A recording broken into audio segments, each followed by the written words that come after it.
ચલો પક્ષીઓ અને પ્રાણીઓના રહેઠાણની કેટલીક ચિઠ્ઠીઓ આગળ બનાવેલી છે.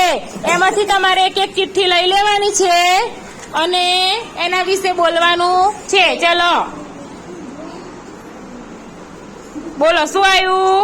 ગમાણ. કોને કહેવાય ગમાણ?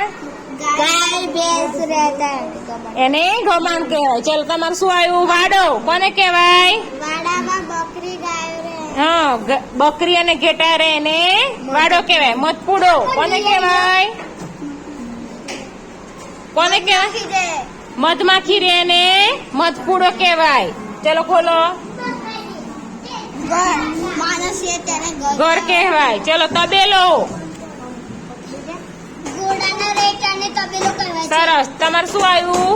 બોળ. કોને કહેવાય? સિંહ સિંહ ને વાઘના રહેઠાણને બોળ કહેવાય. ચલો બીજું કોણ? માડો. પણ કોને કહેવાય માડો? પક્ષીઓના રહેઠાણને શું કહેવાય? માડો. ચલો મૂકી દો બધા ચિઠ્ઠી ખોલીને.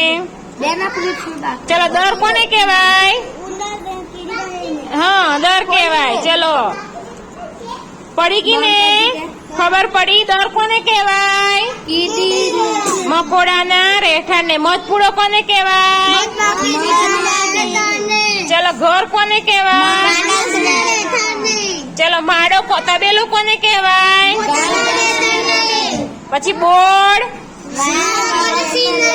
મધપૂડો. ગમાણ. વાડો.